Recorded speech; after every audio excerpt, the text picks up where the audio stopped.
Rightfully so. That's a lot of things. When you take money away, it's going to change people's perspective and their priorities. But one of the things I thought that was important just to illustrate is that we're still, even though we're in the middle of this cut environment, we're still going to be spending more state money in the amended FY20 and the FY20 budget than we did in the budget that just wrapped up in FY19. It's not as much as we originally planned, but it's still more than where we were at in FY19. Dr. Jeffrey Dorfman, our state economist, he loves this slide. He says he gets the best response, and he strongly encouraged me to include it here, and so I have. It's just a slide that, adjusted for inflation, shows basically the FY21 budget would return per capita expenses, state fund expenditures back to the same level they were in the early 2000s. This is a very quick synopsis of the amended budget. Again, I'm not going to read it to you, but I think it's one thing that's important to understand as we consider all of this is that it does include $255 million from the RSR. So the state requires that the governor appropriate 1% of the balance of the RSR every year in the amended budget. And so I've heard conversations about, oh, we need to dip into the rainy day fund. Well, we already do every year, 1%. And so that is included as part of our revenue. You'll see in growth that most of it's going to be through K-12 enrollment growth, $123 million for QBE and $18 million for charter schools. There's $25 million for the forest land grant protections, which I know is very important to a lot of the folks in rural Georgia because that helps make up for the tax base that's lost when people set aside their land for conservation and stuff like that. And there's $10 million for the governor's emergency fund, which we'll get into more specifics once I get to the presentation on the governor's office. And then you'll see in the reductions that, 4%, when people talk 4% cut, they think, oh man, the state's must be cutting a lot of money. And I would rightfully think the same thing.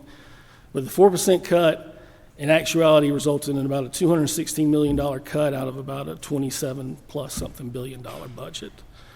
And so we were also able to utilize $79 million in debt service savings from the June bond sale, where we were able to take advantage of the state's AAA bond rating to save in previous bond issuances. So we're able to, again, put that back into the state budget and help reduce, the potential need for reduction somewhere else.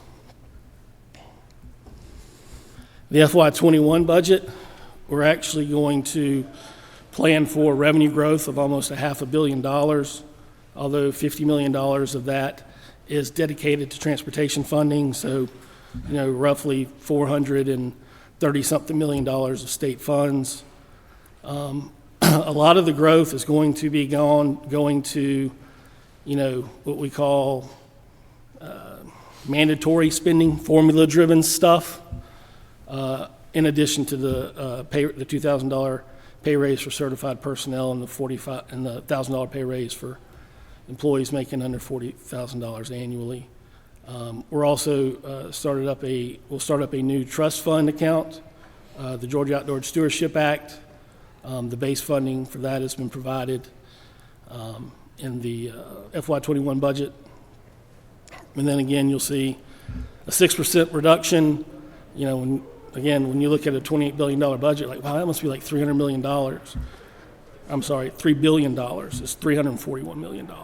And so, again, and this is where I'm going to go to this next slide, because I think personally, it kind of resonated very well with me when we started talking about budget planning and all these types of things. And so I was like, really, a 4% cut only raises $200 million, or a 6% cut only raises $300 million? And we said, well, we have all of these fund sources that are either dedicated, things like transportation, tobacco settlement money. Then we also have a lot of formula-driven stuff. And so what you'll see is the charts is the top left. That is the budget distribution for all of the different kind of spending categories that OPB uses: healthy Georgia, educated Georgia. And you'll see educated and healthy make up 77% of the state budget. So when you start making exemptions for things that are formula-driven or mandatory, that reduces the amount of money available for a potential cut or reduction to about 20% of the original budget amount. And so that's what the bottom left will show you is when you break out that 20%, you'll see that, over 70-something percent of it is in safe and healthy. So if you're going to go make budget cuts or budget reductions, those are the two largest areas for them to come from once you've exempted dedicated funding. And I'm sure this will be a very debatable slide, and I understand that. But these are reductions that I would consider to be non-intrusive, meaning they shouldn't have an impact to the public. And so things like, reduction in travel savings, rental, technology. I mean, the technology savings, a lot of that is just, we work with GTA to lower their administrative fee. So that's just the money they charge on top of the services they already provide to agencies. And so nobody should feel the impact of that. I know there's been a lot of discussion about vacant positions. I've heard that quite regularly going on. And so, I mean, state workforce, no matter how much our desire is to fund a position, if we can't fill it, we can't take advantage of it. That money just sits there. And so for when we did our analysis, and we'll gladly, this is very high level stuff, I'm gonna get into some detail a little bit later, but any other detail you wanna get back deep in further, we'll show you our analysis. I know that we've sent it to a lot of budget office staff, both in the House and Senate. So I'm hopeful they have it. If they don't, reach out to me, I'll make sure we get it. But, I was talking to a guy at a large agency one time, and he was talking about how, we don't pay his employees enough money. And so he has all of these vacancies. And I said, well, how many vacancies do you have? And he said, I have 200 vacancies. I said, well, how many vacancies did you have last year? And he said, I had 200 vacancies. I said, how many did you have the year before that? And he goes, I had 200 vacancies. I said, look, I'm not a smart man, but all I know is you're going to have 200 vacancies. Because, again, having the desire is a very important thing, and we've got to do it. But for the places we find ourselves challenged to find employees at the pay we can pay them, that's a bigger discussion than just adding money to it. And so when we did our analysis and we found these positions that had been vacant for a while, or the agency had let us know that they had trouble filling them because of salary or payment or whatever, we recognized those as part of our recommendations to the governor for savings. And so we've heard a lot about cuts, reductions, things like that. And this is probably me trying to get a little bit of sympathy where I don't deserve any. But these are some of the reductions the agencies proposed that did not end up in the governor's budget recommendation. So you'll see that we tried to be very diligent about things that we consider to be public-facing, service-impacting. And so you'll see things like, we didn't agree to accept the cut for the Crown Victim Services stuff at CJCC, the feminine product stuff that was just put in last year, the aging services stuff, the autism capacity that we've been struggling to try to do in rural areas for a number of years now, the pilot program for the foster cases. So these are things we felt that were very important and needed to be addressed. And so, again, these were things that we just didn't feel should be included as part of accepting the agency's recommendations. And so now, again, we'll have plenty of questions whenever y'all want to, and if we don't get to them all today, you can call me up. We can meet anytime you want. We can go through them individually. I know Chairman Welch has come over one time before, and be glad to have any of those conversations. And look, I don't expect you to always agree with what I say or what I analyze or the results of what I came. I mean, it is quite normal and logical for two people to look at the same bit of information and have two different opinions of what that information means. And so I certainly expect that, and I respect it, but I will gladly walk you through any of this stuff in more detail. So don't ever hesitate. Don't be a stranger. I mean, the one thing the governor's been very, very adamant to me about is, look, if somebody has a question, answer it. Tell them what we did. We were thoughtful through our process. Like I said, people may not always agree with what we came out with, but this was not done haphazardly. And so one of the first, and Mr. Chairman, I tried to take it yesterday when we talked about, hey, let's talk about some of the stuff that's been out there. And so I tried to capture some of it all. I didn't capture it all of it. I've had about a day to put this together, and again, there's a lot more information on these slides than what I'm going to talk to, and I'm just going to hit the high points, and then just so we can have time for questions before y'all got to leave.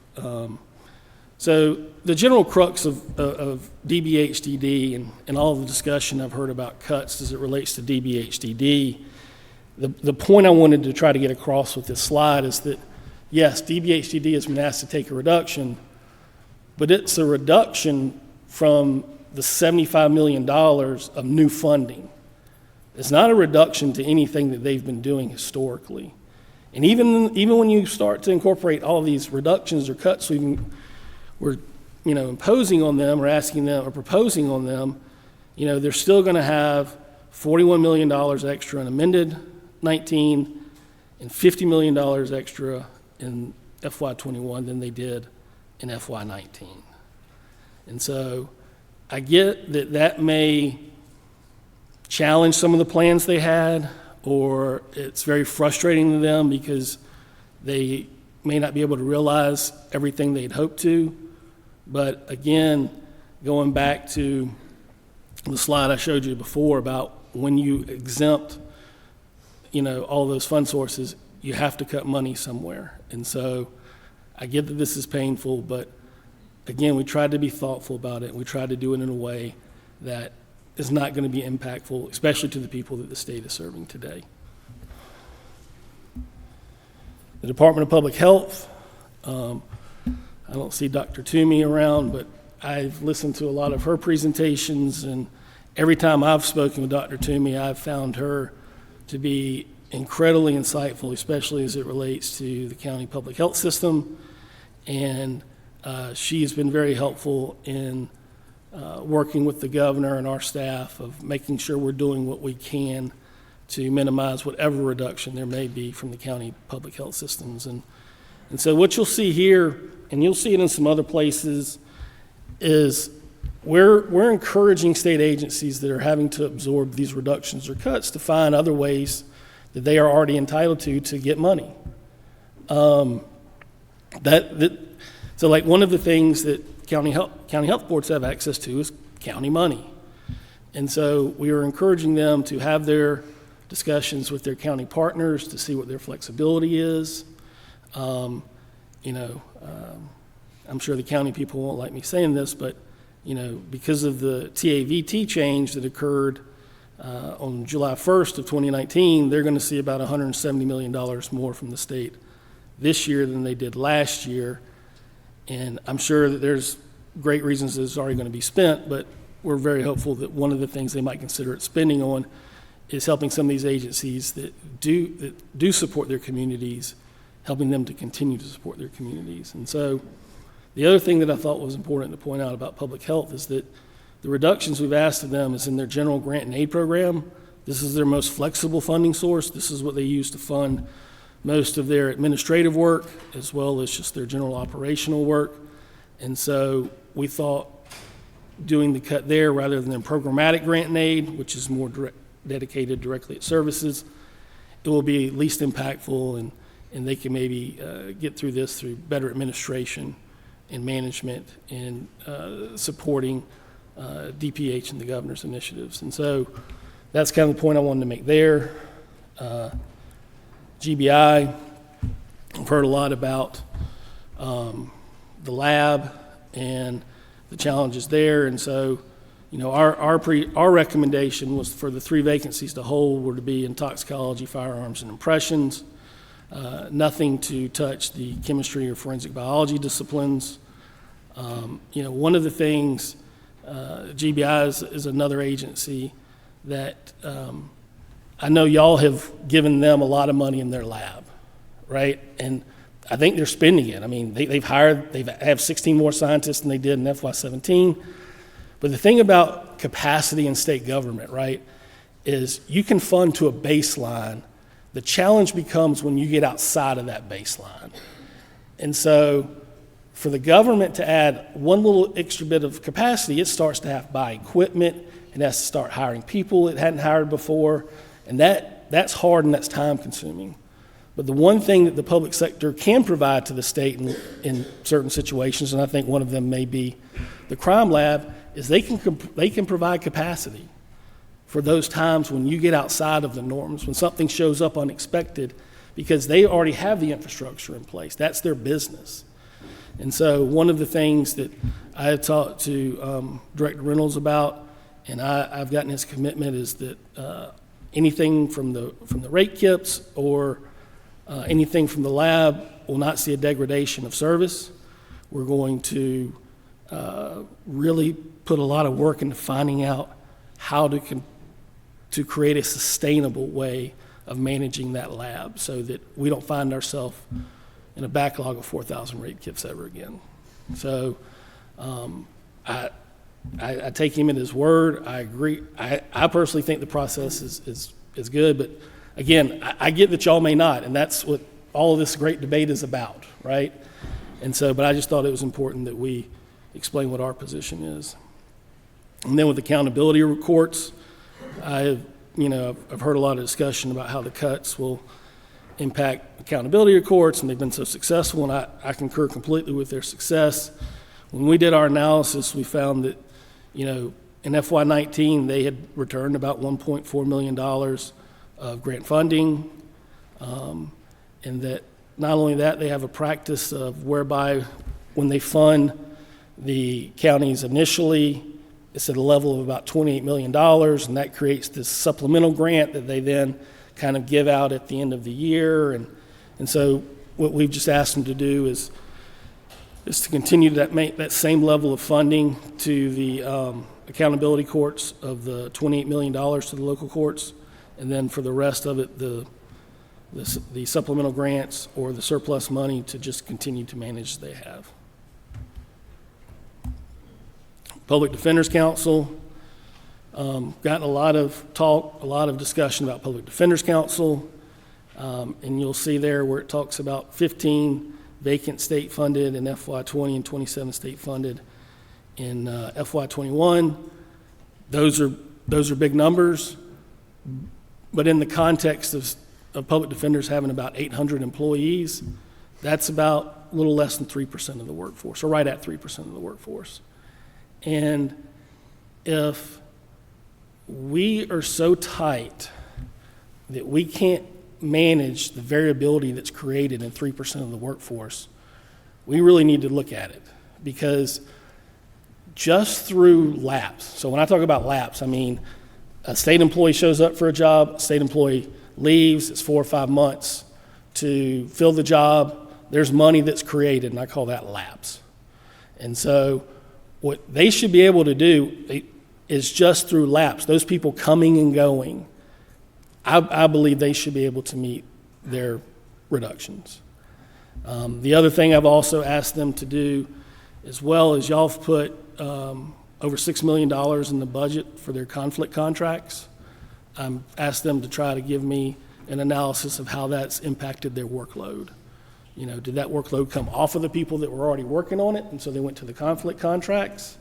Or is that excess? I don't have the answer to that, but I think that's something that, at least at OPB, we want to understand better. And again, public defenders is another one of these things where they have, and the statute calls out for it pretty clearly, they're almost obligated to go out and find additional funds of revenue other than just state funds. And so, again, we've encouraged them to talk to their county partners. We've encouraged them to talk to third-party partners. We've also spoken to them about moving out of the state bar, which is a pretty expensive rent into a Capitol Hill location, either over at Sloppy Floyd or somewhere else that'll be a little bit more economical for them to afford. And so we actually put money in their budget for the amended to accomplish that in the big budget. And we didn't take the savings in the big budget yet just because we wanted to make sure they could absorb it. The Georgia Department of Agriculture, I've heard a lot of discussion about food safety and how food safety will be impacted by these cuts. Again, I'm just explaining what our analysis is. I'm sure people will disagree on what our analysis may be, and that's, like I said, that's quite healthy. That's the reason why we had this process. And so, but basically when we analyzed it, they've had the same amount of inspectors last year and the year before as they did today, and we've been withholding the 4% since October. And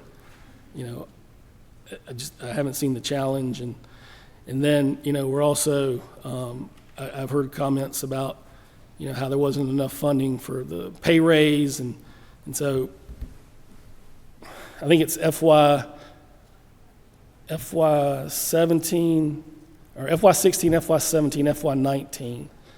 The state gave pay raises to all of its employees, merit pay raises, 2% or 3%. And I looked at the Department of Agriculture itself because I've heard of the challenges they've expressed to y'all. Every time there was that merit increase, they used the state-funded part of it, which is what we do, and then they increased the other fund or the federal side of it by the exact amount. So if it was a 2% pay increase, they increased the state-funded portion of the salary by 2%, and they increased the federal-funded salary portion of it 2%. And so that has been the methodology that OPB has calculated pay raises for as long as Stephanie's been around, which is a pretty good while. So the way we calculated how much state funds was provided to agencies for pay raises is no different than when we did it last year when we did a 2% merit increase for everybody. The only thing that's different, at least from my perspective, is we gave a set dollar amount for the size of the raise and the pay scale of the raise.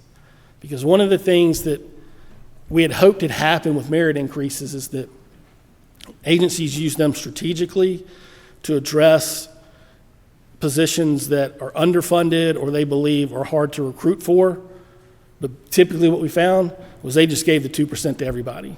Agency head, leadership, everybody. And so we wanted to try to make sure that this pay increase went to the lowest paid people because they may actually feel the significant impact of this pay increase, which is our hope. Board of Regents, the Ag and Extension Service stuff. So this is very complicated. But what you'll find is our rationale in here. And basically what our rationale was, when they presented their agency proposal to us, they had recommended eliminating some positions and delaying hiring of some of the positions and that type of stuff. And so we agreed that delaying the hiring is fine, but we didn't necessarily like the elimination of positions. And so one of the things we've encouraged them to do in our proposal is to use their other funds. So they have other funds created through, fees, through grants, through all these different types of things. And so one of the things and $13.4 million of that is unrestricted. And so they can use it for things like operational expenses. And so we're just encouraging them to use that rather than just using state funds and eliminating positions. And so what you'll see is their fund growth. So one of the things that's different about Regents or universities than state agencies is they can carry over their money every year, so it doesn't lapse back to the general fund. And so the College of Ag has seen their fund balance grow 45% from $25.7 million in FY15 to $37.3 million in FY19. And so we're just asking them to utilize that rather than state funds. Oh, I went the wrong way. So this is a pretty complicated slide because Cooperative Extension Service and the Ag Experiment Station, they joint fund a lot of these positions, and so trying to create something that gives a pretty good depiction of the whole impact is almost impossible if you don't combine them together, but we budget them separately, and so we've tried to do that. And Mr. Chairman, I think this is something we'll probably have more discussion about, or glad to get you more information on it. We have a whole lot more detail on it. We just didn't want to get too far into the weeds with all of this, and so I think, you know, what we wanted to point out, or I wanted to point out, was that, you know, they did recommend using other funds themselves in the original proposal. We just encouraged them to do more of it.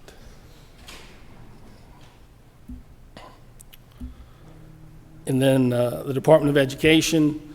So again, the governor's proposal recommends a $2,000 pay increase for the 147 certified employees. This is the same group as last year. We're also going to give a $1,000 pay increase for all of the people that are under $40,000. I think one of the things that we wanted to point out, from our perspective, the teacher pay increase is a real big benefit to rural Georgia. More than 50%, almost $194 million of that teacher pay raise will go to rural school districts outside of Metro Atlanta. And so I forget the name of the multiplier, but Dr. Dorfman can tell you there's a standard economic multiplier you use to determine the impact of these types of things.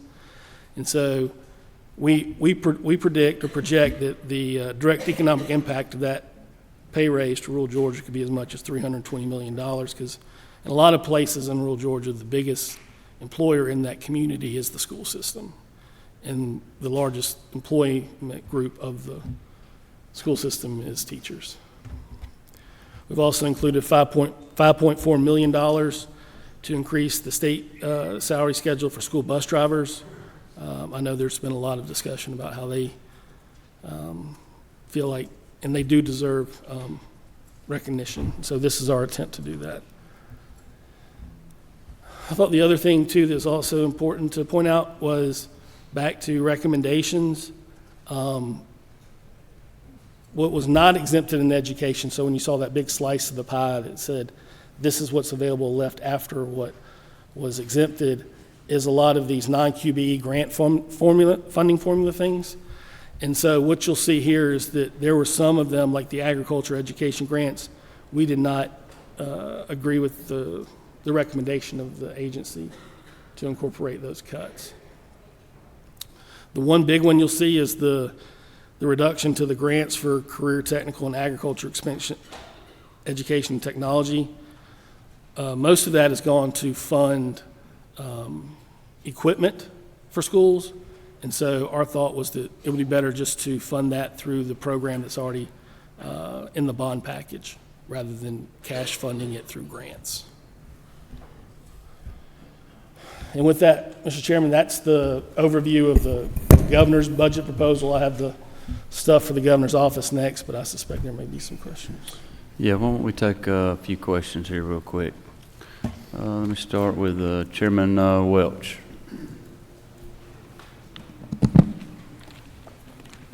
Thank you, Mr. Chairman. Director Farr, thank you for being here, and thank you for how you started off this proceeding, and I do appreciate the time that I had with you to meet and discuss and go through a lot of the public safety numbers that we were concerned with at that time. Let me ask, there's a concern we have on the GBI forensic scientist positions. The subcommittee is very focused on ensuring that the backlog of over 40% in terms of sexual assault kits, so that would include the rape kits. Now, we've taken care of the backlog of rape kits. That was resolved years ago. But in going forward, the testimony that we have heard from the director of the forensic sciences at GBI is that they're receiving about 110 kits per month. And then, sorry, they're receiving about 200 kits per month. They're able to, with the scientist staff they have now, they're able to test those kits and relay the data for about 110. So they are accumulating a backlog on those sexual assault kits, and these are all the ones that are coming in new. The focus, in addition, what we're looking at trying to do is ensure that there are enough forensic scientists that can test those DNA kits so that they're on a 30-day turnaround and that can be returned back to prosecutors. In the cuts that you have, even though you're asking for a cut to toxicology, firearms, and impressions, the scientists are still needed in other areas to relieve that backlog. What we are learning is they've got 9 forensic scientists that they have interviewed, they're ready to hire, but there is some kind of hold on getting those approved. Is that a hold through your office? If it is a hold through your office, then why is there a hold on hiring forensic scientists through your office? And if that's not a hold in your office, then we want to expedite that and get those folks hired as quickly as possible. So I don't know anything about a hold on hiring, but I'll certainly look into it. This is the first I've heard of it.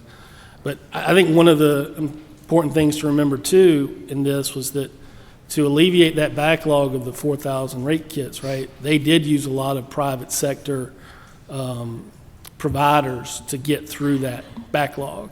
And so I think, again, having enough state employee scientists is certainly a priority. We need to make sure that they're meeting their obligation in that. But I also don't want us to believe that just by adding more scientists, we're going to absolve ourselves of all these challenges in the lab of meeting our expectations, because one of the things, I'm not saying it could, but one of the things that could potentially happen is you start moving scientists from, I don't know, whatever they're doing, toxicology, to this area. Now all of a sudden you're going to create a backlog here. So I think there needs to be a little bit more of a holistic approach rather than just trying to fill these holes as they pop up. And so I'm hopeful that's the path they're going to go down. And I think our subcommittee agrees with looking at other ways to try to solve the backlog and looking at the private sector. There are concerns with chain of custody and the ability to prosecute cases as a result. We acknowledge that that many cases are not going to make it to court. Sure. So there's room to work in that area is the point. Second thing is that the budget does not include, the budget recommendation does not include cost for those private contractors to go and pay for this alternative holistic approach. So while we're talking about doing that, we haven't put money in the budget to do that. So we actually need those numbers. We've asked those from GBI to give us some estimates as to how much they would need to outsource any one of those. Mostly chemistry is what we were looking at. Let me turn to a subject that goes back to a point you were making earlier when you're talking about vacancies. In DJJ, we are seeing a 130% turnover in secured personnel, a 45% turnover across the board just in the agency itself as a total. The pay scale of $27,000 to $28,000 base pay obviously is having an effect on people, hiring them, because as you mentioned, a lot of the agencies have hundreds of vacant funded positions that have not been filled. But we're looking at it from the perspective, okay, well, let's try to solve that problem, not just not taking the money back to use elsewhere in the budget, but shouldn't we take that money back and actually use it to give pay increases, A, for retention, and B, to recruit people to come in to fill the vacancies that they haven't been able to fill for years. Sure. And so those are two important points I think we want to make when we look at vacancies. As you pointed out, why do we have the vacancies?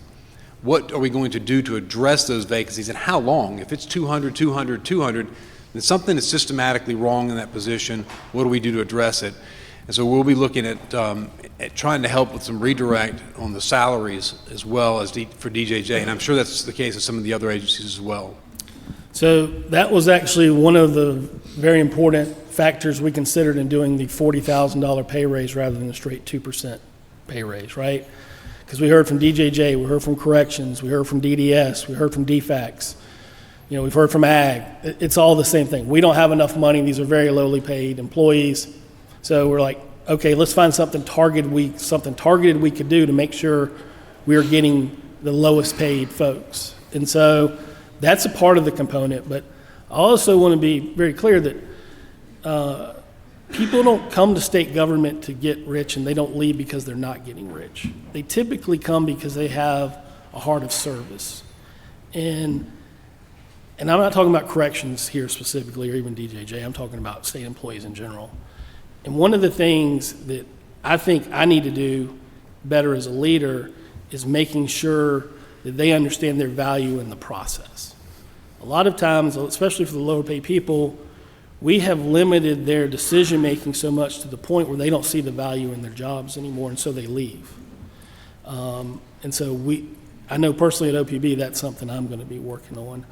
And the other thing is we need to let them see the value of their job directly, like the specific people they're touching and giving to. And so I think addressing turnover is something that needs to be done. And it's as old as when I was here last time, addressing turnover. And so I'm glad that that's something that y'all are going to take up because that's something we need to desperately do. Thank you. Chairman Houston. Thank you. I wanted to address the food inspectors in ag. I'm sure that many people don't realize, but when you ride around rural Georgia, in the last 2 years, we've had over 500 Dollar General stores open in Georgia. I know in my county, just in my county alone, we've had 3, and they have food now, and they have fruit in a lot of them, and they have to go inspect those. And even though we still have the same number of food inspectors, those food inspectors, sometimes they're filled and sometimes they're not. It's such a turnover. And I think we've got to have more food inspectors. And I can show you some of the videos that have been on of things they've found when they go to inspect food. And by having fewer food inspectors, it's longer before they can go and inspect. And I think, too, with the new trade thing, I don't know, with produce farmers bringing a lot of crops into the grocery store from other sources outside the country, we need to check down and be inspecting some of that, too. But to me, that's where we go. And another thing about negotiating the rent, I've had trouble since I've been on appropriations working with GBA in negotiating rent. And are they supposed to be able to negotiate with us? I don't know the answer to that. Okay. I know that I sometimes can be as challenged with GBA as I think everybody. And look, just because I'm OPB doesn't mean I don't experience the same frustrations with state agencies you guys do. But the one thing I will say about GBA is that the new leadership that's been brought in there, they have been very open to a lot of the discussions we've had with them. So if you haven't done it lately, I'd reach out to them. Well, and I know that the Public Service Commission their rent went up by 5% this year. So maybe we need to go back and talk with them. And another thing, I think this is good in a way because we have discovered in some of the agencies how we can bring in some more revenue. And we're working on some things to bring in more revenue. Thank you. Yes, ma'am. And just one point about the turnover you talked about in the inspecting business. One of the things I'd encourage y'all to do at some point is ask the agencies how much they saved last year through lapse, right? So through the turnover. If he's turning over 20%, 30% of his employees, let's say there's a line waiting of people to get in, so he turns them over every 2 months, you're still creating 2 months of money every time somebody leaves. And so that's one of the things we've spent a lot of time on at OPB in addition to just understanding vacancies. Well, and we have got to, and I know it means a lot to inspect food, but it's not really a glamorous thing when you go to a convenience store and you see rats everywhere. Sure. I mean, it's tough. Thank you. Yes, ma'am. Chairman Knight. Thank you, Mr. Chairman. Director, thank you for being here. Yes, sir. A couple of points, and I think some of your slides were good. I don't know if you could turn back maybe to that bigger slide that showed a historical perspective of, I guess, where we've been. Right there. Yep. And and again, this is just some comments and then some specific questions that may follow up in regards to specific items in the budget. But I think a lot of the concerns that we have, and it follows this slide, and this is what we've seen. Many of us were here during the cuts. And so we cut very vigorously. It was a hard time during the recession. And a lot of times, these smaller agencies took much larger cuts than perhaps some of the larger agencies or education, K through 12. Even though it was a big hit, percentage-wise, they took a smaller percentage than other ones. And so I think what a lot of the frustration is as we're seeing these state funds come back up, first we've renewed and fully funded K through 12. We've made that a priority. But we've also tried to make sure over the last couple of years that we paid attention to those agencies that took extraordinarily harsh cuts during the recession. Oftentimes at 10 and 12 and 14 and 16% of their budgets, because those agencies are important. So I'm sorry, I didn't mean to interrupt. Yeah, but I wanted to remind you of that perspective. So I think what we're seeing in a lot of our budgets here is that as we've tried vigorously, again, according to the the overhead here, showing as we've gotten those up, then all of a sudden we come back down and there's been a drastic change. So I just wanted to make an overview there. Couple of things that I wanted to point out and make sure that we're on the same page. We talk about some of these vacancies, they're there. I know in my budget hearings, and I think in the other subcommittee chairs, if we do see vacancies that are open, we typically during the amended budget are going back and taking that money back. So I'm not sure, that's something that I hope that other chairs are doing, because I know we're doing it. So I'm not sure that that's there. To address the issue of turnover, one of the other issues that we've seen is that salary, keeping good people there, and you're right, there's a balance, but there's a great training cost to a lot of these. So we train somebody up, they get a little experience, and guess where they go? Private sector. And we start all over again.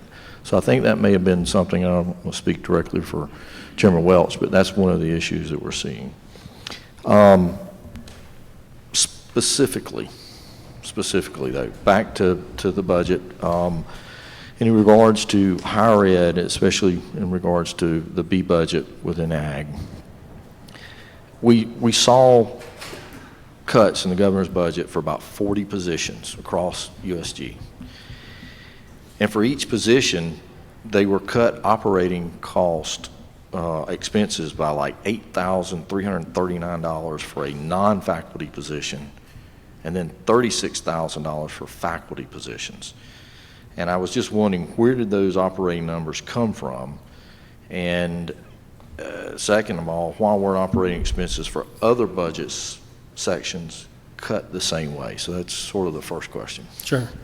So my understanding is the operational expense numbers came from USG.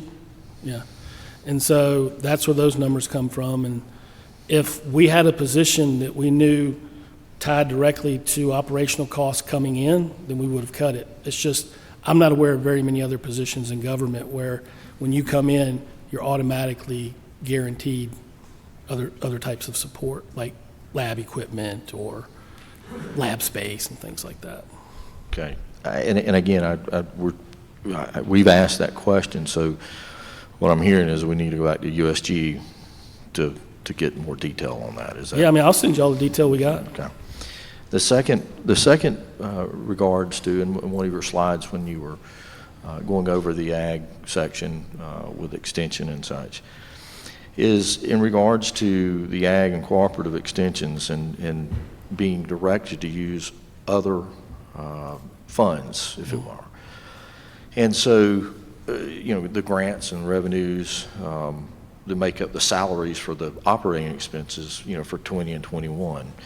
But our analysis shows of that $37 million, that 28 is restricted to grants. In other words, that obviously when you have Sure. grants, you're restricted to that.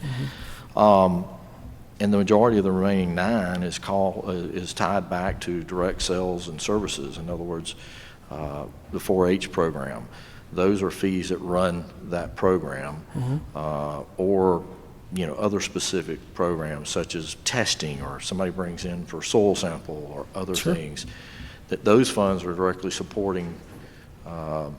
Those fees are directly supporting the operation of those 2 projects. So I guess I'm having a little challenge to see if these were really flexible funds or they're already spoken for, per se, and what's going to happen if they do dip into these funds. What will happen in future years as they come in to use these funds for the expenses that they were purposed for? Yeah, so kind of the first thing I'd say is, they've been adding to that reserve fund every year, right? At least since FY15.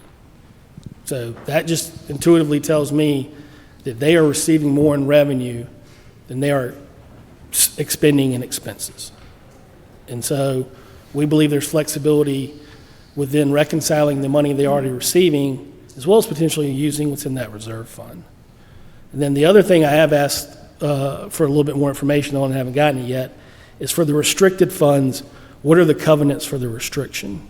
Because if it is to do a certain type of grant for a certain type of activity, is there any state funds that's already being used to cover that purpose of the grant? And if there is, why are we using state funds to cover the purpose of the grant rather than the money dedicated for the grant? I haven't got that information yet, though.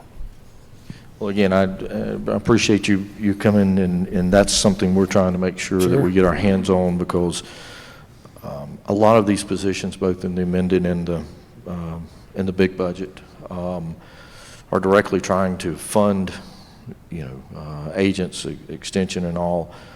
We're just concerned that money is not there, or in some cases that it won't be there. So very, very important to do that. And Yep. Again, we're looking at those reserves too, and we want to make sure that we're doing the right thing. Absolutely.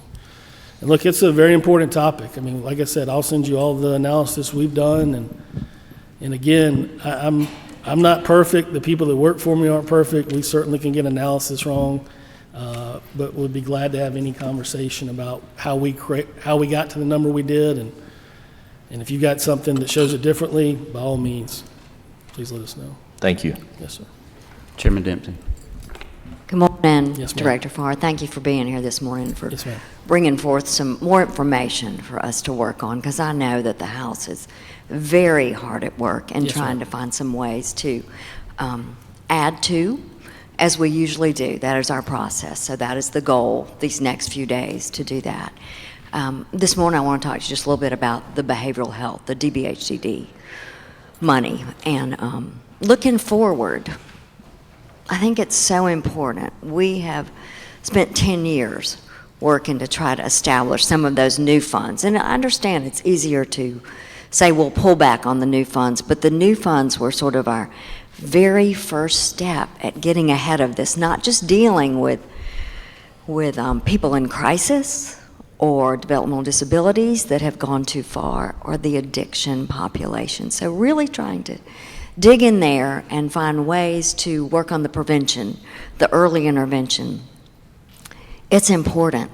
It's real important to our Georgia as we face the effects of Hurricane Michael, the uptick in suicide and the predictions there for that agricultural population that is meeting with unprecedented challenges. Also for earlier and earlier diagnosis that now we're finding out in that 0 to 1 window of first steps in life.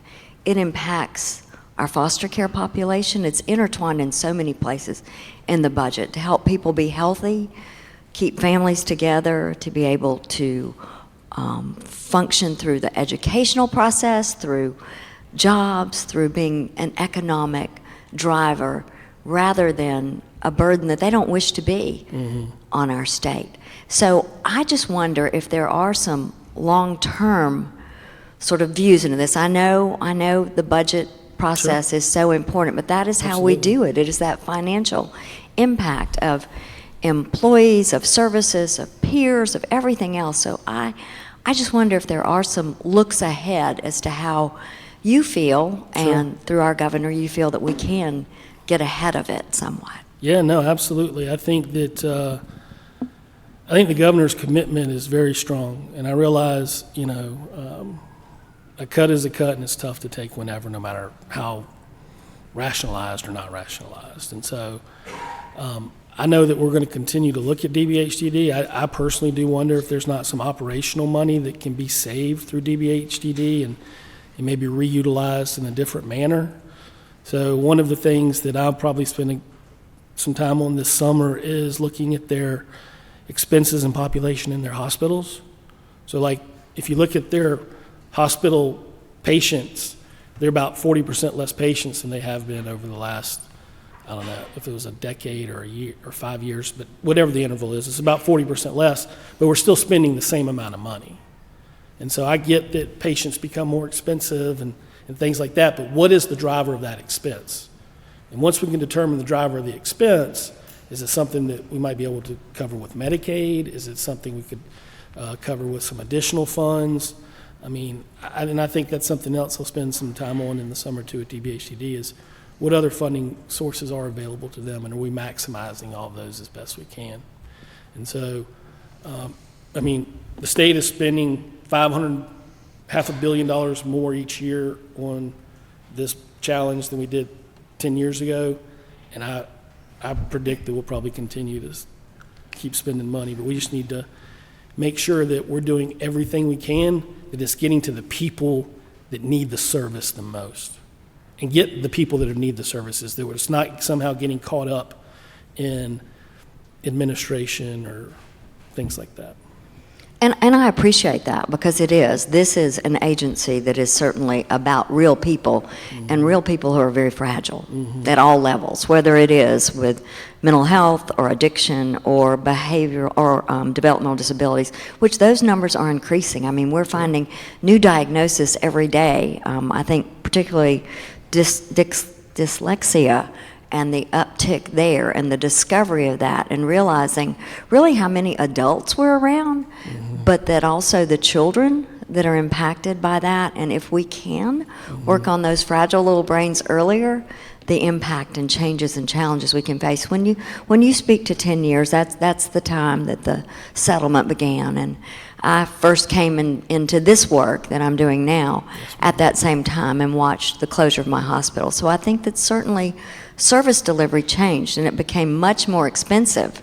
It is more expensive for us to have the limited combining of resources, I think, for those individuals versus what we had in the hospital. But we are dealing with that. And so that sort of opens a door to a conversation that we're really not having too, which is about the supportive housing that is required by the settlement now. It's one of the things that's holding us back, and how we move forward to find those dollars as quickly as we can to come out from the settlement one day.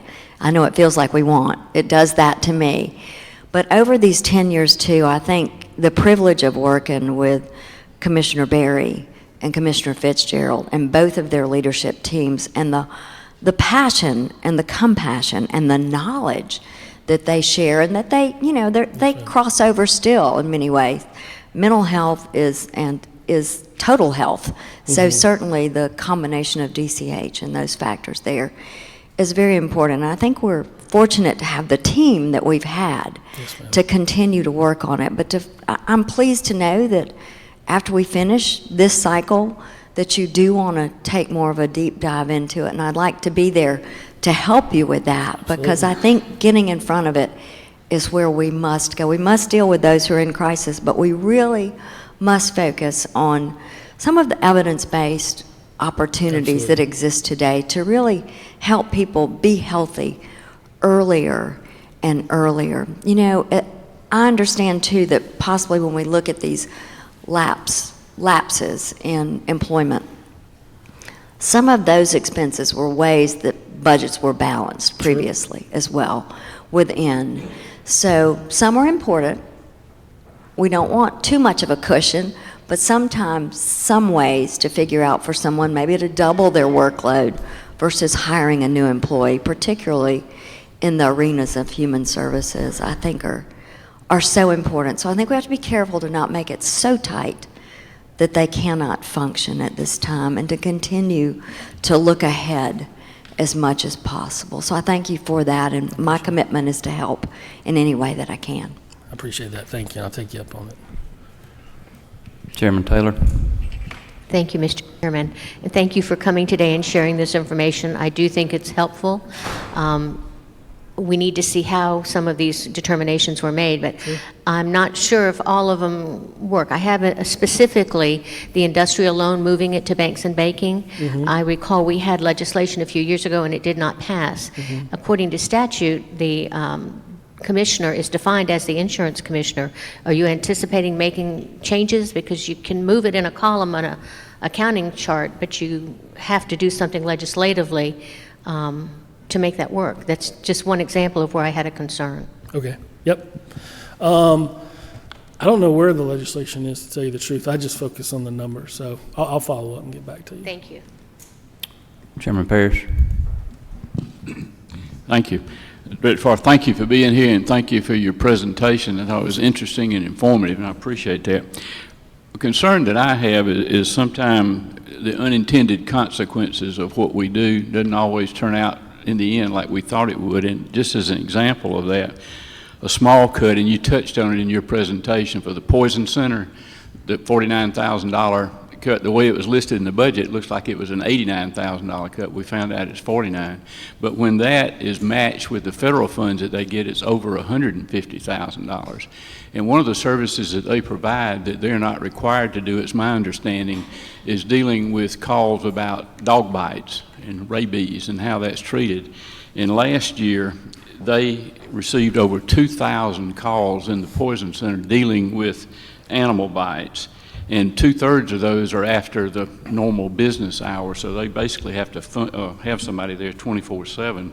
And they told us that because of their recommendations, when they can triage the caller and talk to the hospitals and so forth, they're able to reduce the need for the rabies vaccine by about 32%. And sometimes the cost of that vaccine is like $10,000 per patient or something. So what I'm concerned about is that even though that's a small cut, if they decide they don't have the manpower to do that, it would be a problem. If we had to go out and hire that, it would cost us a lot more than that $49,000 to do it. So that's one of the concerns, and you touched on that. Another sort of in the same thing, I know the governor has really emphasized his interest in trying to provide good quality access to health care in this state. And over the past several years, the legislature has been very active in working to provide more graduate medical education, residency slots all across this state, so that when we train our doctors, hopefully they'll stay in Georgia and not just be in the metro areas, but be all over this.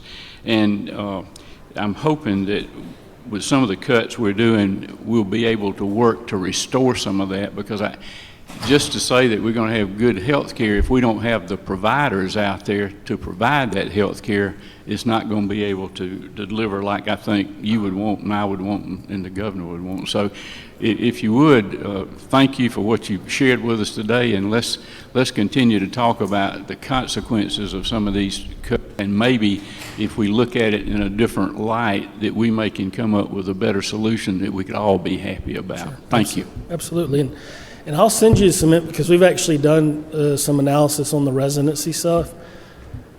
And I don't want to say it because I'm probably saying it wrong, but I think we're funding at a consistent level. We just didn't fund as many specialty slots. And so, but I've got all that data. I'll send it to you. Chairman Parsons? Thank you, Chairman. Thank you, Director, for your presentation. I appreciate it. You know, we always talk about amending the current fiscal year budget mid-year, but we don't really. I mean, by the time this one's reviewed and we eventually pass one, it's going to be way past mid-year. So I guess having said that, I guess what the governor was trying to do by these directions to the agencies was try to get ahead of that based on forecasts that he had. So I won't belabor that part. The only thing I wanted to offer is this. It's just a recommendation for what it's worth. Up until the time that Governor Perdue came in, the General Assembly always got the budget projections or the governor's recommendations for the budget the first year, the first week of the new year, the week before the session actually started. So at least we saw the recommendations at mid-year. Now, we don't do that anymore. I understand why Governor Perdue had a problem with it, because he came in, he had no input into what had happened with the budget. He had no time to actually, before he was inaugurated, to work with your office and to get a budget together. But after that, I mean, he could have, and certainly the governors now can, the ones we've had up to this point since Governor Perdue was first inaugurated. My recommendation, if I may make a recommendation, would to do that again. Get us the budget recommendations from the governor that you all put together for him that first week of the week before the session. Then at least we have it to begin working on it at mid-year, not 2 or 3 weeks later. Okay. I mean, I think that would be it seemed to work well, and I think that's just something we should do. Thank you. Chairman Knight, did you have a follow-up? Thank you, Mr. Chairman. All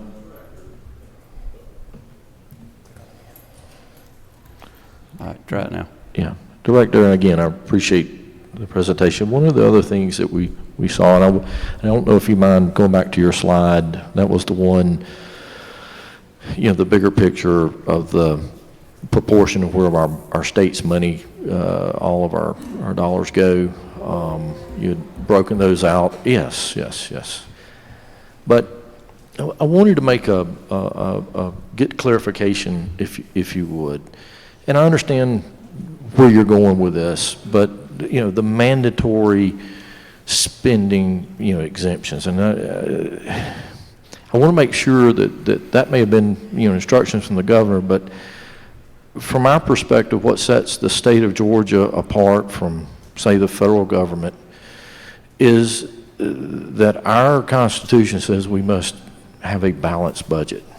And I know, again, back during the recession, everything was on the table. Everything. Certainly in regards to health care, I hope that what I'm seeing here is this is just not on autopilot. I think that was what the state economist had said during his presentation.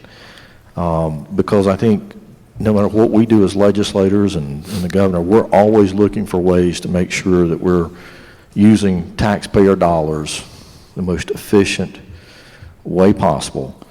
And we're always looking for, you know, waste, fraud, or quite frankly, being overcharged for something. That's part of our charge, is to make sure we're responsible for taxpayer dollars.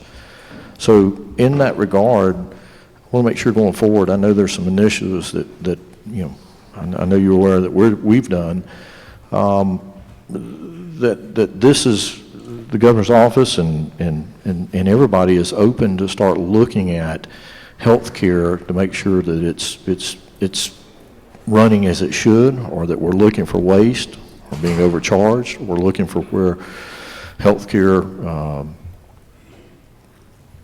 should I say, the system is not necessarily lining up with the policy of what we as elected officials think it should. Because again, I think Chairman Parrish, I heard him say, or you say, what's driving expenses? Maybe you had said that. So I want to make sure, you know, clarification that we're all open to make sure we're going forward and looking at truly what's driving up the cost of health care. I couldn't be more supportive of it. I mean, I think everybody I've talked to has expressed the same desire, because if we can't understand what's driving the cost, we can't understand the behavior. And if we can't understand the behavior, we can't make change. So I appreciate that, and I look forward to, you know, working with everyone on this, because I know that's a very serious issue to all of Georgians. Quite frankly, it's an issue that's facing the nation. Thank you. yes, sir. Chairman Perkle. Thank you, Mr. Chairman. I cannot tell you how encouraged I am by this dialogue. The back and forth, it's much better than a monologue. And it is, one of the concerns I have, though, is one that you expressed early on in your presentation regarding, say, the county boards of health. It popped up in a couple of other areas and will impact a couple of other areas. And while I recognize that the TABT will provide, on a macro level, a windfall for locals across this great state, if you look at our most populous county, and then you look at our 100 least populous counties, they probably have about the same population. And there are economies of scale in some of the counties that in some of the less populous counties there aren't. That was a long way to say this. With our county health departments as a front line, you know, it's ground zero in rural health care for very needy people. Some of these counties cannot absorb additional funding for the most basic of health care, even with a windfall for TABT. And it almost becomes, and I don't want to say an unfunded mandate, but oops, there it goes. But it can become, when we cram down to the local level, some of these services, particularly these vital services. And it's similarly with extension, where we did receive some cuts in extension, and a lot of these are funded, co-funded with the county governments, and so they put in a portion in the pie, and state kicks in a portion, and these people provide invaluable service in our communities. And if we are cutting in an area, that the unintended consequence is that we cram down to the local level, and a lot of them can't afford it. Sure. So, thank you. Yep, no, appreciate it. And that's one of the reasons why we were very careful not to touch the programmatic grant and aid to county health systems. And I get that there's still going to be some that struggle even with the grant and aid. But the hope is that by touching grant and aid, which is the most flexible of all the fund sources they have, that if it does have to be business affecting, that it would be more on the administrative side than the service side. Floor Leader LaRicchia. Thank you, Mr. Chairman, and thank you, Director Farr. First, I want to start off by saying thank you. This is my 6th session, and I can probably count on one hand the number of times I've heard anyone start off a presentation with an apology and an acknowledgement that there may have been a miscommunication of some sort. So thank you for that. Sure. That sets an example for me, and I'm sure others. The other thing that I wanted to say is what I've learned through this, trying to pull back on the budget and make some cuts, is how important your job is, and the governor's, and how important our job is as appropriators, whether it's chairman of the subcommittees or chairman of the appropriations committees. And I know that Chair Lady Dempsey has one of the most important parts of the budget up here by far. Absolutely. But I wanted you to unpack for us, with our meeting yesterday, what I took away from our meeting yesterday is how much you have learned and have been able to share with the governor about unpacking some of these budget cuts that were not even there, like these positions that had not been filled for years. And sure. I think that was what caused a little bit of the breakdown of communication, sure. to which you offered the apology for, was it was hard to come to the appropriations committees and tell them in depth about things you were learning in real time. Sure. Help explain that a little bit better than I can. Yeah, well, I mean, look, I've been at this all of a year now, and I'm learning every day as I go. And one of the things I've tried to make sure I've been very respectful of is each person's role in the process, right? We create the governor's proposal, he puts it out, and then it moves to y'all, and y'all do your analysis. And I've tried to be very hands-off into intruding or being seen as intruding on that part of the process. And so one of the things that I personally may be a little bit different than some of the OPB directors in the past is that I'm more focused on the operations of the agency. It's very important that we reconcile our budget and our expenses, because budget it's a plan, right? It's an outline on how to spend money. But then there's the real expenses. So how are these two rationalizing? And so going from that thought process, that's where we started to dig in on how long have vacancies been over? How often do positions turn over?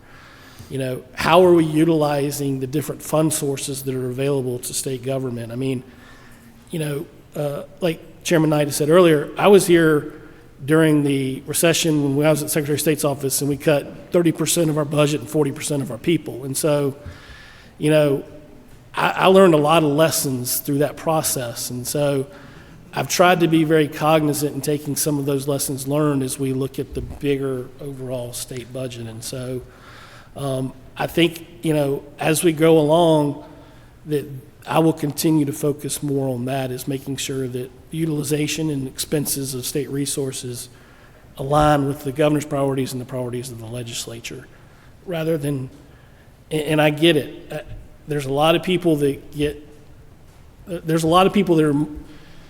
are, it's very important to them that money ends up in a budget.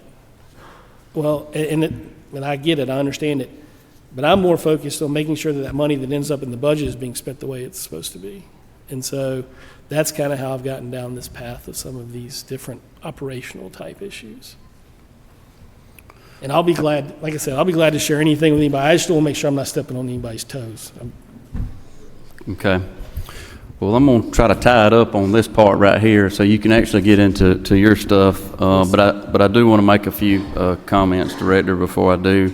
And being that we've touched on it, and specifically to, you know, our ag experiment stations and the cooperative extension, as you know, is very, very close to my heart. Absolutely. I talk to my county agent on a weekly basis and is very helpful. And they do bring in a lot of revenue. But it's because they do a good job. Absolutely. And there's results there. So the fact or the fear of them losing funds is concerning, and kind of those unintended consequences. But I know this is a very complicated process, and there's a lot of parties involved. And building reserves is not a bad thing. We as a state build reserves. When y'all were at the SOS, y'all built reserves, and those are for those difficult times, and so I think that's a good thing when we have opportunities to do that. Absolutely.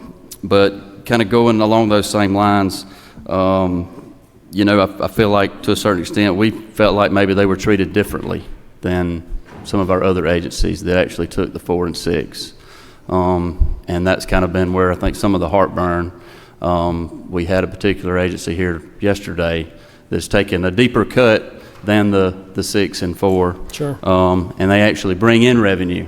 And I'm all about cutting revenue. I'm doing that right now on my farm so I can stay in business. Sure. But the last thing I'm gonna cut is what's out there in the field, because that's where I'm gonna generate my revenue.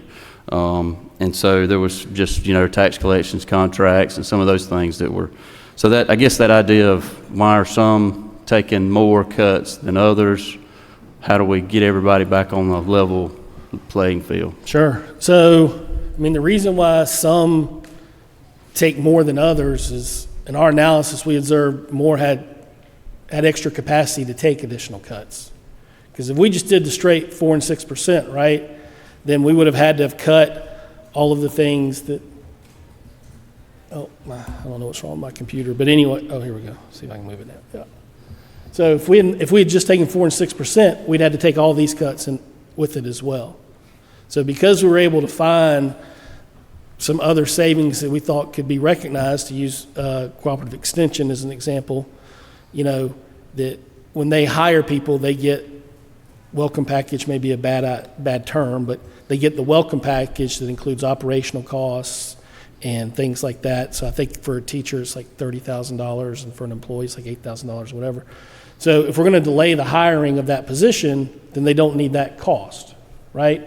Or if we're going to maintain a vacancy and they say, oh, we're going to maintain it for 3 months. All right, well, let's maintain it for 12 months. And so because we were able to do that type of analysis, and again, this is our interpretation of it, develop that capacity, we were able to forego some of the cuts. And I understand that, and I guess I'm glad you're here today, and I appreciate you being here to help clarify some of that, because they could not answer that for us. And so that was our concerns as we hear why, when we asked that question, why are you taking a larger cut? There was not a response. And they, USG didn't know why they were extension and B budget stuff was taking a larger cut, and so. Well, and the other thing too about the cut in the B budget for ag is that there's also about $1 million from TRS savings, right? So okay, that's not necessarily. I mean, everybody's saving. They're just not going to get a bill for it. Or the bill's going to be reduced by that amount. So. All right. Well, you want to go ahead and actually get into your budget now? We got 30 minutes. Absolutely.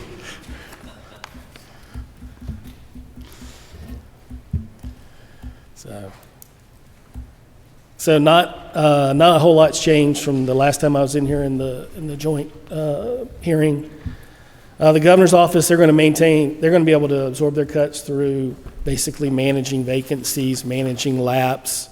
One of the things we did at the Secretary of State's office when we got into all of the budget cuts was we looked at the jobs and we looked at the responsibilities, and we found ways where we could combine jobs to increase responsibilities, which equals an increase in pay. And so we're able to save money through that process. And so that methodology is kind of carried forward to the governor's office. So in the combination of that, managing the lapse and managing the vacancies, that's how they're going to absorb their cuts.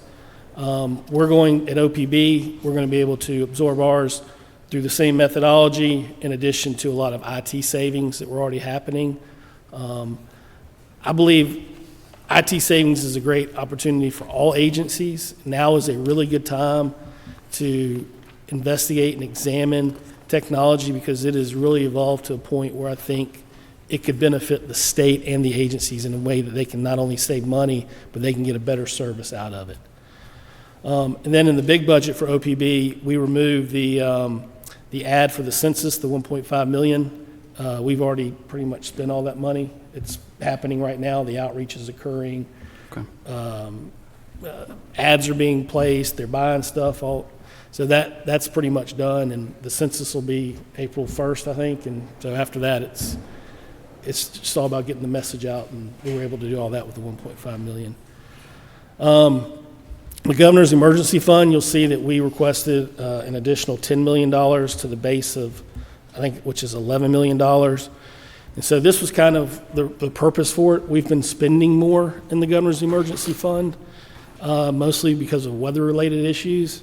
So even if you took out the $50 million that was put in for the hurricane, there's $16 million there. And so the average that we've been spending on weather has been increasing.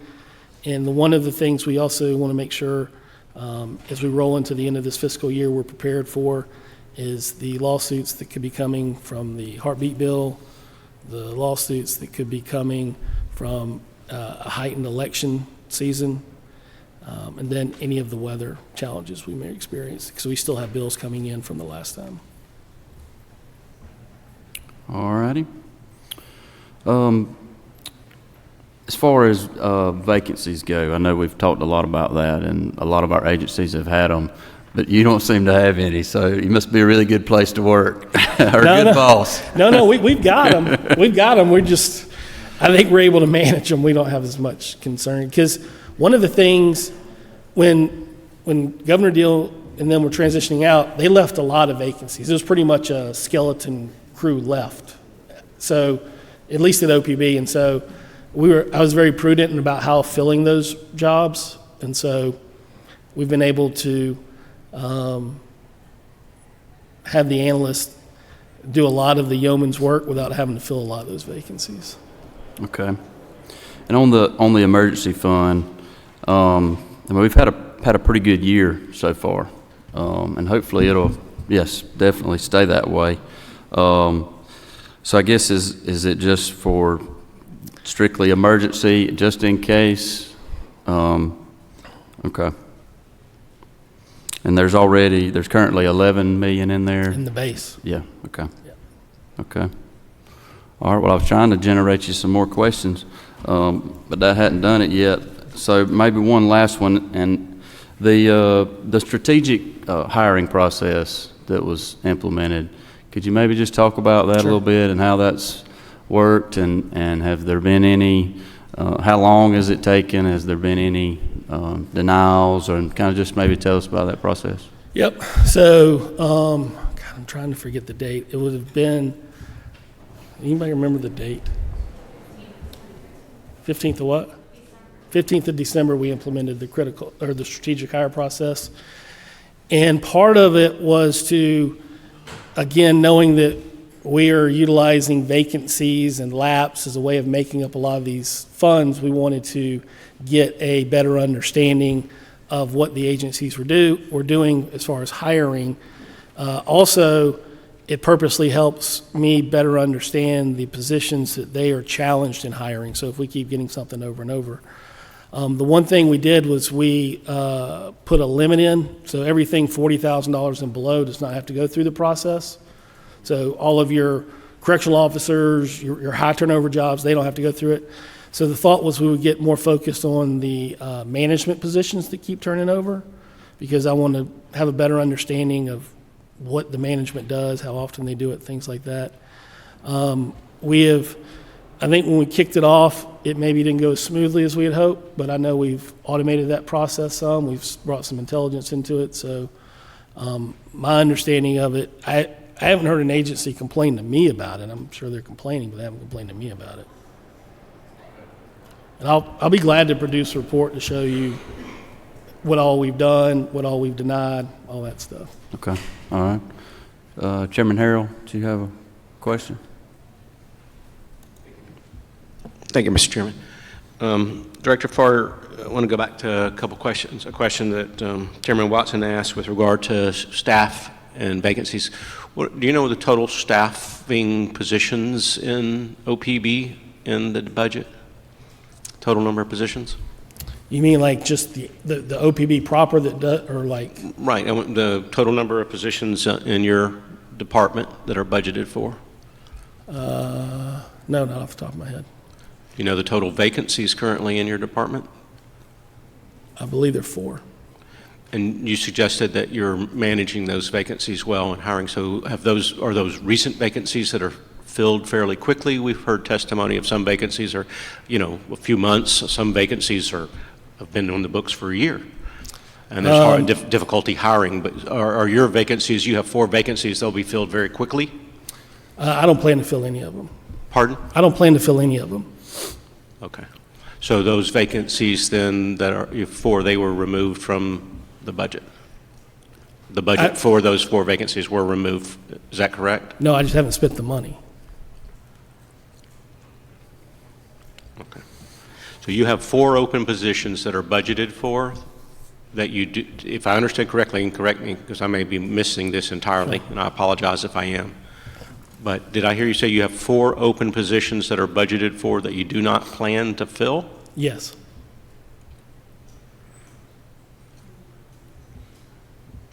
Interesting. Second question, you discussed the portion of the need for the additional $10 million in Governor's Emergency Fund was to respond to litigation, and you mentioned 2 potential issues, and I may have missed those 2. What were they again? It was elections and the heartbeat bill. Elections and heartbeat bill.